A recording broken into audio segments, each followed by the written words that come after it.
ذہن پاک ہوتا ہے اور رحمتوں برکتوں کا نزول ہوتا ہے۔ اس لیے اب آپ دیکھیں حضرت امام اعظم ابو حنیفہ رضی اللہ تعالیٰ عنہ ایک رات میں ایک کلام پاک مکمل کر نفل میں نیت باندھی، ایک کلام پاک مکمل کیا۔ ایک رات میں ان کا ہمسایہ جو تھا وہ دیکھتا تھا کہ ایک جیسے درخت کھڑا ہوتا ہے ایسے ایک چیز کوئی کھڑی ہے، اندھیرا ہوتا تھا، روشنی تھی، لائٹ تو تھی نہیں۔ وہ سوچتا تھا کہ یہ پتہ نہیں درخت کا تنا ہے یہ کیا ہے جو کئی گھنٹے تک، بلکہ کئی گھنٹے کیا پوری رات اسی طرح رہتا۔ جب تحقیق کی تو پتہ چلا کہ امام اعظم ابو حنیفہ ہیں۔ اسی طرح غوث اعظم شیخ عبد القادر جیلانی حسنی الحسینی رضی اللہ تعالیٰ عنہ تلاوت کلام پاک میں پوری رات گزارتے تھے۔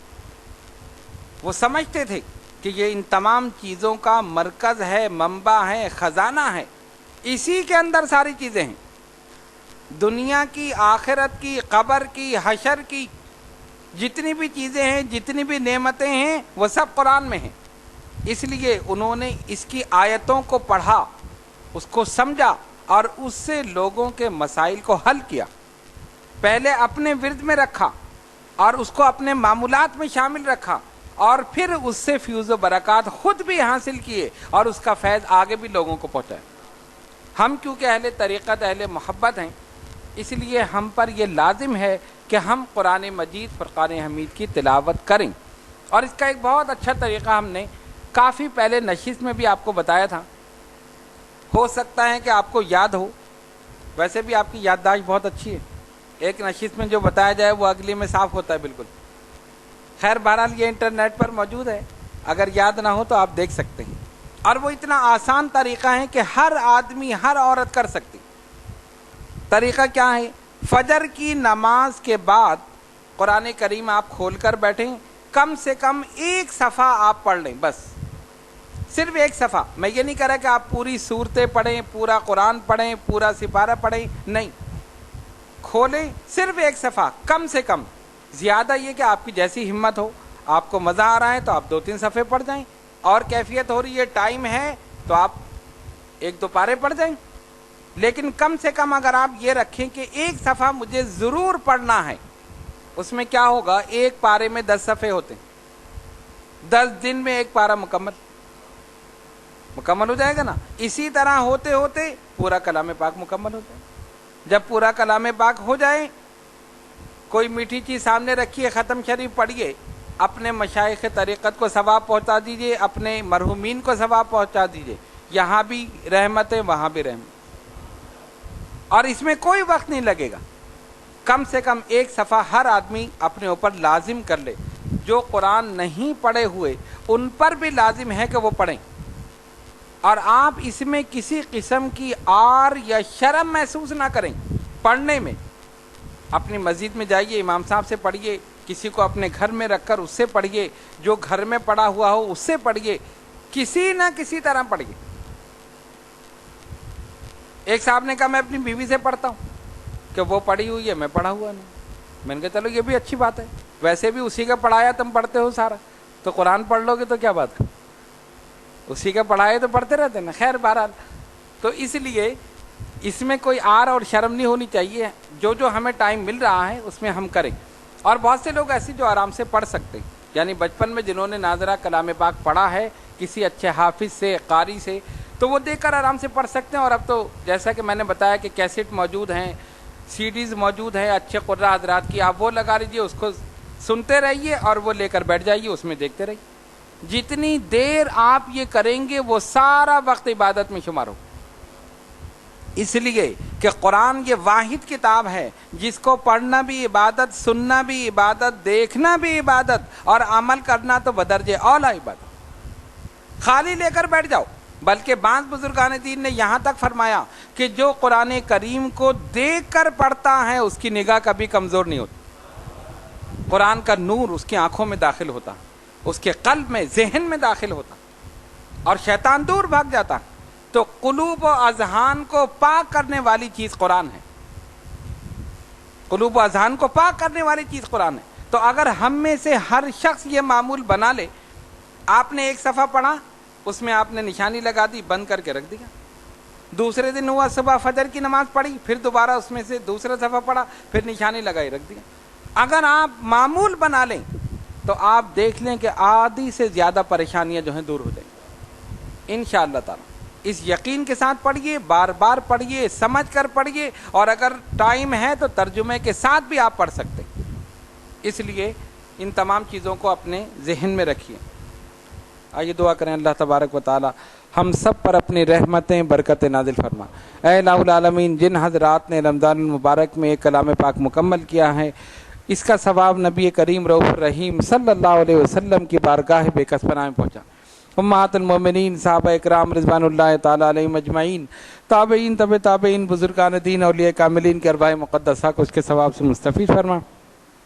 خصوصاً قطب ربانی حضرت ابو مخدوم شاہ سید محمد طاہر اشرف اشرفی الجیلانی اور اشرف المشائخ حضرت ابو محمد شاہ سید احمد اشرف اشرفی الجیلانی نور اللہ مرقدہما کے ارواح مقدسہ کو اس کے ثواب سے مستفید فرما۔ یا اللہ ان کے قبور کو نور علی نور فرما۔ یا اللہ ان کے درجات کو بلند سے بلند تر فرما۔ اے الہ العالمین، جن حضرات نے، جن خواتین نے یہ کلام پاک پڑھے ہیں، مولا اس کے فیوز و برکات سے ان سب کو مستفید فرما۔ ان کے قلوب و اذہان کو روشن اور منور فرما۔ ان کی ظاہری، باطنی، روحانی، جسمانی بیماریوں کو، پریشانیوں کو ہمیشہ ہمیشہ کے لیے دور فرما۔ اے الہ العالمین، ہم سب کو قرآن مجید فرقان حمید کو پڑھنے، اس کو سمجھنے اور اس پر عمل کرنے کی توفیق عطا فرما۔ ان اللہ و ملائکتہ یصلون علی النبی یا ایھا الذین آمنوا صلوا علیہ وسلموا تسلیما۔ اللہم صلی علی سیدنا مولانا محمد وعلی آل سیدنا مولانا محمد صلاۃ دائمۃ بدوام الملک الحی القیوم۔ سبحان ربک رب العزۃ عما یصفون وسلام علی المرسلین والحمد للہ رب العالمین۔